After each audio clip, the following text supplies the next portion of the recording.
এখন ব্যাঙ্গালোরে থেকে আর কলকাতাকে মিস করতে হবে না, কারণ এখন ব্যাঙ্গালোরেও মিলছে প্রায় সব ধরনের বাঙালি বাজার।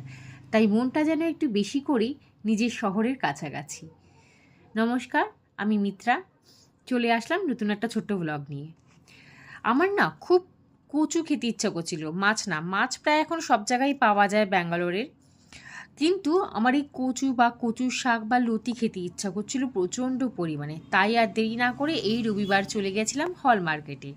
হল মার্কেটে গিয়ে দেখি বাবারে অনেক রকম মান কচু, শোলা কচু, লতি সব কিছু ছিল। তার সাথে আবার আমরাও ছিল। আমার তো সোনায় সোহাগা, আমি তো সব নিয়ে চলে এসেছি। এমনকি মাছ, মাছ কি মাছ নেই, সব রকম মাছ আছে। তাই তো দেরি না করে এক সপ্তাহের বাজার করে নিয়ে চলে আসলাম। আবার যাব পরের রবিবার। তোমরা কোথা থেকে কে কী মার্কেট করলে বলো কিন্তু।